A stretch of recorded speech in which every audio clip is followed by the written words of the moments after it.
Mi novia huyó desnuda con su amante, se rompió la pierna y luego me denunció. Voy a empezar diciendo algo que probablemente muchos ya escucharon antes. Lo que hizo Paola, mi exnovia, es sin duda una de las cosas más descaradas que me ha tocado vivir. Y aún así, estoy seguro de que existen historias peores. Siempre las hay. Pero esta es la mía, y durante mucho tiempo fue suficiente para romperme por dentro. Todo comenzó en un día completamente normal. No exagero. Un día común, sin presagios, sin señales extrañas. Paola y yo ya vivíamos juntos desde hacía un tiempo. Compartíamos rutinas, gastos, silencios y planes. Esa mañana la vi salir por la puerta como siempre, arreglada para ir a trabajar. Me dio un beso rápido, de esos automáticos, y se fue.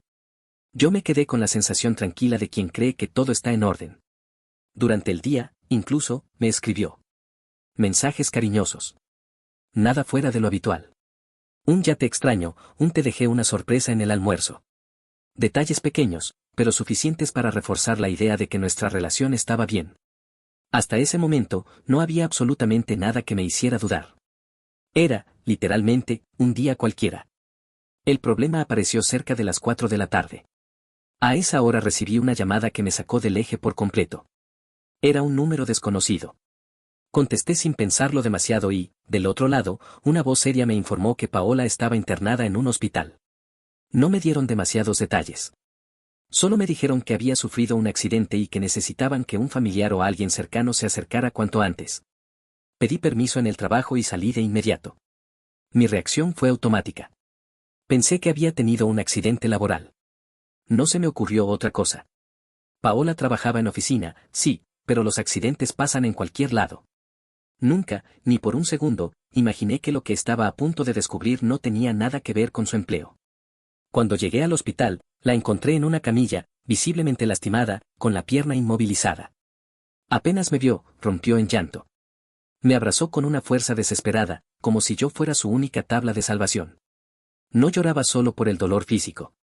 Había miedo en ese llanto. Mucho miedo. Me contó su versión de los hechos entre sollozos. Según ella, una mujer completamente fuera de control la había empujado. Dijo que estaba alterada, que parecía mal de la cabeza, que todo había pasado muy rápido y que no había tenido tiempo ni de reaccionar. Yo la escuchaba en silencio, tratando de ordenar la información en mi cabeza. Hasta ese momento, seguía convencido de que todo había ocurrido en su trabajo. Por eso le pregunté algo que, ahora lo sé, fue el primer golpe a su historia: ¿cómo era posible que una desconocida se hubiera metido en su lugar de trabajo y la hubiera agredido así? Paola es oficinista, no atiende público. No tiene contacto con clientes ni gente externa. Ahí noté el primer quiebre. Paola bajó la voz, evitó mirarme directamente y me dijo que no había sido en el trabajo. Le pregunté entonces dónde había pasado. Dudó unos segundos antes de responderme que había sido en casa de una amiga. Miré el reloj, de forma casi instintiva. Todavía estábamos dentro de su horario laboral. Le pregunté por qué no estaba trabajando si su jornada aún no había terminado. Paola intentó justificarse diciendo que su amiga la había llamado desesperada, que tenía un problema grave y que ella salió rápido para ayudarla. Le pregunté entonces por qué no habían llamado a la policía si la situación era tan grave como decía. Ahí Paola se cerró por completo. Empezó a gimotear, a decir que no debía cuestionarla, que no era el momento para interrogatorios, que lo único que esperaba de mí era apoyo. Que solo necesitaba consuelo. La dejé abrazarme, pero en mi cabeza ya había demasiadas dudas. Las incoherencias se acumulaban una tras otra, y aunque todavía no sabía la verdad, era evidente que me estaba ocultando algo. Salí un momento de la habitación para hablar con el médico. Me explicó el diagnóstico de manera sencilla. Tenía una fractura seria en la pierna. No corría riesgo su vida, pero sí requería inmovilización, tratamiento prolongado y un proceso de recuperación largo. Fue entonces cuando caí en cuenta de algo más. Si el accidente no había ocurrido en el trabajo, no se trataba de un accidente laboral. Eso significaba que muchos gastos no estarían cubiertos. No es que estuviéramos mal económicamente, pero el tratamiento no iba a ser barato. Esa información me dejó aún más incómodo. Cuando regresé a la habitación, apenas crucé la puerta, una mujer de unos 40 años entró de golpe. Estaba completamente alterada. Su rostro era puro enojo. Antes de que pudiera decir nada, Paola reaccionó. Me rodeó la cintura con los brazos, como si intentara esconderse detrás de mí. Le pedí a la mujer que se calmara, que ese no era el lugar para hacer un escándalo. Ella me miró fijo y dijo algo que todavía hoy me resuena en la cabeza. Tú debes ser el novio, me dijo. ¿Por qué la proteges después de lo que te hizo? Por mi expresión, lo entendió de inmediato. Yo no sabía nada. Me miró con una mezcla extraña de rabia y lástima. No te dijo la verdad, ¿verdad? Y sin esperar respuesta, empezó a hablar. La mujer no se detuvo. Su voz temblaba, no sé si de rabia o de cansancio, pero cada palabra que decía parecía haber sido retenida durante mucho tiempo. Me dijo que esa misma tarde había vuelto antes de lo previsto a su casa y que, al entrar, encontró a su esposo con Paola. No tuvo que explicarme demasiado. La escena se dibujó sola en mi cabeza.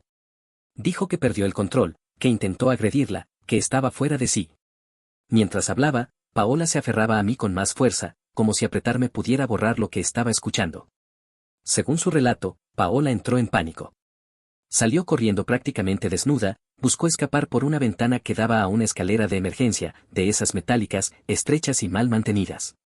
En la huida pisó mal, perdió el equilibrio y cayó de frente desde un segundo piso, golpeándose contra un basurero lleno de fierros y restos de obra. Fueron unos vecinos los que llamaron a la ambulancia al verla tirada en el suelo. La mujer seguía tan alterada que incluso después de la caída quiso irse encima de ella. No lo logró porque otras personas intervinieron. Mientras escuchaba todo eso, sentí como algo dentro de mí empezaba a encajar. Cada detalle explicaba las incoherencias que Paola había dicho minutos antes. Nada de lo que yo había visto ese día coincidía con la versión que ella me había contado. Miré a Paola.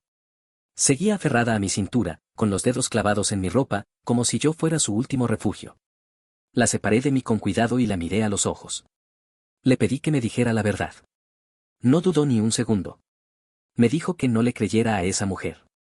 Que todo era mentira. Fue más allá. La miró directamente y le preguntó si tenía alguna prueba de lo que estaba diciendo. Antes de que la otra pudiera responder, ella misma se contestó. Dijo que no había ninguna prueba, que todo eran inventos.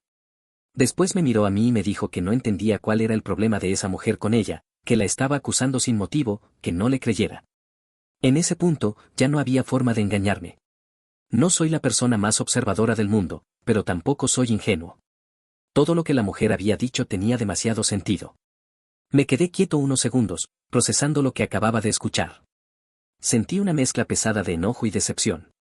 Estaba ahí, preocupado, acompañando a mi novia en el hospital, mientras ella me había mentido de forma descarada, incluso en una situación así. Empecé a caminar hacia la salida de la habitación. No dije nada.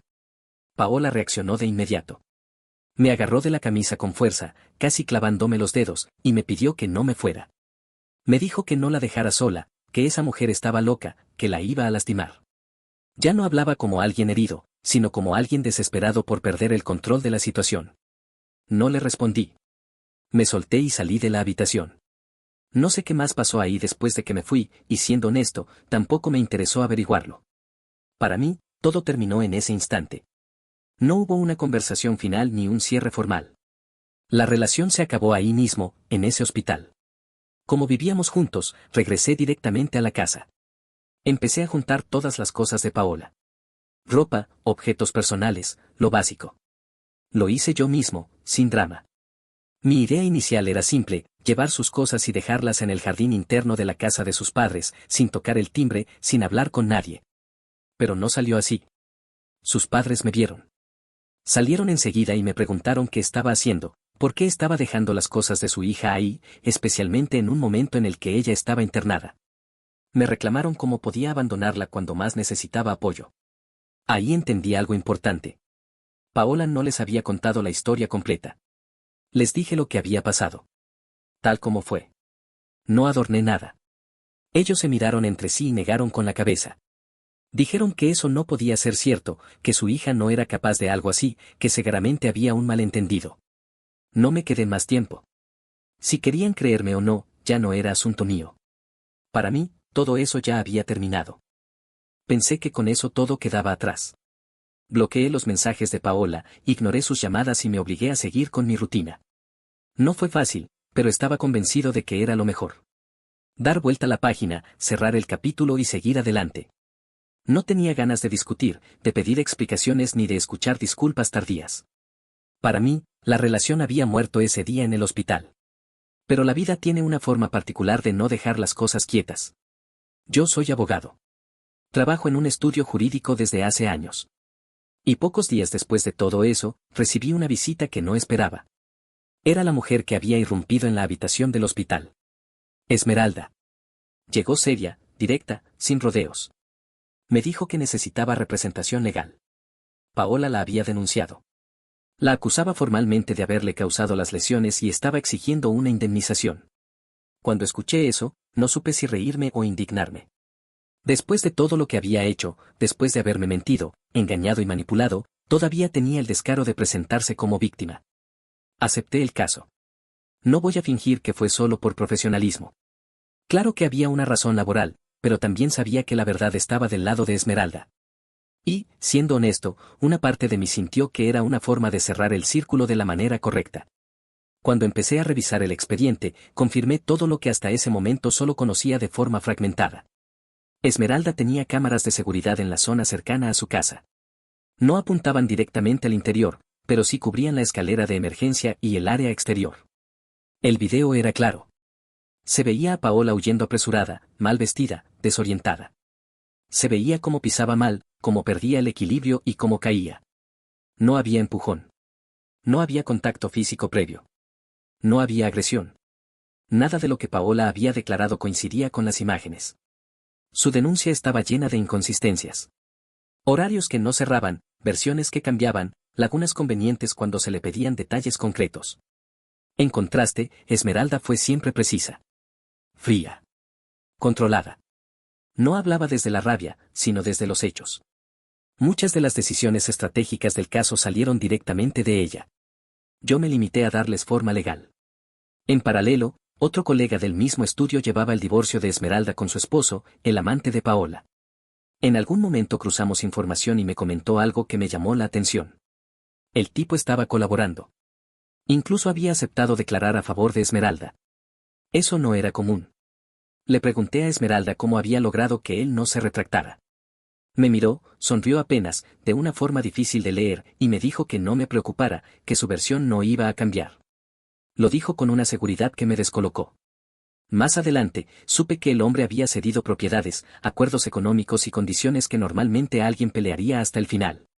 Volví a preguntarle qué había hecho para lograr eso. Me respondió lo mismo. Es mejor que no lo sepa. No insistí. El juicio fue casi un trámite. Las pruebas hablaban por sí solas. La denuncia de Paola se cayó por completo. No solo quedó demostrado que Esmeralda no la había empujado, sino que toda la historia había sido construida sobre mentiras. Aprovechamos eso para contrademandarla por difamación. Ahí, por primera vez, Paola pidió conciliar. Ya no lo hizo desde la soberbia, sino desde el miedo. Esmeralda aceptó, pero puso condiciones claras. Paola tuvo que hacer una disculpa pública, formal, no solo hacia ella, sino de manera abierta. Incluso tuvo que publicarla en un periódico local. Yo pensé que con eso todo terminaba. Pero todavía faltaba ver las consecuencias reales. Después de que el caso terminó, yo seguí con mi vida. No hubo celebraciones ni sensación de victoria. Simplemente volví a concentrarme en mi trabajo y en mis asuntos, convencido de que ese capítulo estaba cerrado. No tenía ningún interés en saber qué pasaba con Paola ni en seguir atado a una historia que ya me había agotado emocionalmente. Pero, aún así, las consecuencias empezaron a aparecer. Un tiempo después supe que Paola había sido despedida de su trabajo. No me enteré por ella ni por alguien cercano, sino por comentarios que llegaron de forma indirecta. Al parecer, había empezado a pedir permisos constantes. Faltaba, llegaba tarde, se quejaba de que no le pagaban completo aun cuando no cumplía con todo su horario. Ese tipo de actitudes, sumadas a su situación médica y al antecedente legal reciente, terminaron pasándole factura. Eso no fue lo único. El día de la audiencia fue especialmente revelador. Paola llegó acompañada de sus padres. Al verme, ambos me miraron mal. Había enojo, reproche, incluso algo de desprecio, como si yo fuera el responsable de todo lo que estaba ocurriendo. Esa tensión duró poco. Cuando empezaron a exhibirse las pruebas, los registros, los videos y las contradicciones claras en la versión de su hija, el ambiente cambió por completo. No hizo falta que yo dijera nada. La realidad habló sola. Paola no solo me había mentido a mí, también los había engañado a ellos. En medio de la audiencia, sus padres se levantaron del lugar y se fueron sin decir una palabra. No hubo discusión ni despedida. Simplemente se fueron. Paola se quedó sentada, sola. Fue ahí cuando se quebró. Se puso a llorar de forma desbordada, sin control, como alguien que entiende que ya no tiene a nadie de su lado. Después de eso, su situación empeoró rápidamente. La fractura que había sufrido no fue simple. El tratamiento fue largo, costoso y lleno de complicaciones. Sin el apoyo de sus padres y sin trabajo, no logró cubrir todos los gastos. Pagó una parte, pero quedó endeudada. Y lo peor es que tampoco pudo costear todas las terapias necesarias para una recuperación completa. Un par de veces intentó comunicarse conmigo. Al principio, ignoré los mensajes. Luego insistió de otras formas. Finalmente, accedí a escucharla. Nos vimos para hablar. No fue un reencuentro cómodo. Paola estaba visiblemente desgastada. Me contó su situación con lujo de detalles, claramente esperando que yo sintiera compasión. Me habló de la deuda con el hospital, de cómo había usado sus tarjetas de crédito para cubrir parte de los gastos, de lo ahogada que estaba económicamente. También me dijo que el médico le había advertido que, si no continuaba con las terapias, podía quedar con secuelas permanentes. La escuché sin interrumpirla. Cuando terminó, fui claro. Le dije que no iba a ayudarla. Que debía pedirle apoyo a la persona con la que me había engañado. Eso la enfureció. Me dijo que ni siquiera mencionara a ese hombre. Que era un cobarde. Que le había prometido dejar a su esposa y que, cuando llegó el momento, se arrastró para volver con ella.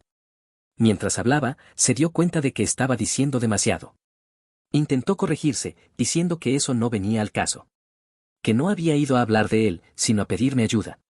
Que el pasado no importaba, que solo necesitaba algo que le permitiera sostenerse. Le pregunté, con calma, si no se daba cuenta de que se estaba humillando. Me miró fijo y me dijo que sí, que lo sabía. Que no tenía otra opción. Que si no estuviera desesperada, no estaría ahí, pidiéndome ayuda después de todo lo que había pasado. No cambié de opinión. Le pedí que se fuera. Entendí que eso ya no era mi problema. Y, aunque suene duro, su situación era consecuencia directa de sus propias decisiones. Pasó un tiempo después de eso. No volví a buscarla ni ella volvió a insistir. Para mí, la historia estaba cerrada. Seguí con mi vida, con mi trabajo, con nuevas rutinas. No había rencor, pero tampoco interés en remover el pasado. Simplemente entendí que había decisiones que no se podían deshacer. Sin embargo, meses más tarde, la volví a ver. Fue algo completamente inesperado. La reconocí de inmediato, aunque estaba muy distinta. Caminaba con dificultad y usaba un bastón. Su postura ya no era la misma, ni su forma de moverse. Al parecer, no logró completar correctamente el proceso de rehabilitación. Quedó con una secuela. Cuando me vio, reaccionó de inmediato. Bajó la cabeza, evitó mirarme y se desvió, como si quisiera desaparecer. No dijo nada. No intentó acercarse. Se fue por otro lado. Supongo que sentía vergüenza. No solo por su estado físico, sino por todo lo que había pasado. Con el tiempo supe, por comentarios ajenos, que algunas personas empezaron a burlarse de ella. Incluso le pusieron apodos crueles. Uno de ellos fue la trípode. No lo digo con satisfacción ni con burla. Lo digo como un hecho. A mí no me generó alegría ni pena. Solo me confirmó algo que ya sabía, las decisiones tienen consecuencias, y Paola había tomado muchas malas decisiones seguidas, creyendo que siempre habría alguien que la rescataría cuando todo se viniera abajo. Nadie la obligó a engañar. Nadie la empujó a mentir. Nadie la forzó a denunciar falsamente a otra persona. Todo fue elección propia. Muchos también me preguntaron qué pasó con Esmeralda. No conté todo en su momento. Después de que el caso terminó, hubo cierta cercanía. Algunas insinuaciones. Nada planeado, nada prometido. Solo una noche. Fue intensa, directa, sin expectativas ni futuro. No lo niego. Ocurrió. No lo considero una venganza ni un trofeo. Simplemente pasó. Y si alguien quiere verlo así, supongo que fue una especie de compensación inesperada después de todo el proceso. Hoy miro todo con distancia. Sin rabia, sin orgullo, sin necesidad de justificarme. Cada uno terminó donde sus decisiones lo llevaron. Yo seguí adelante. Ella no tanto. Y con eso, para mí, la historia quedó definitivamente cerrada.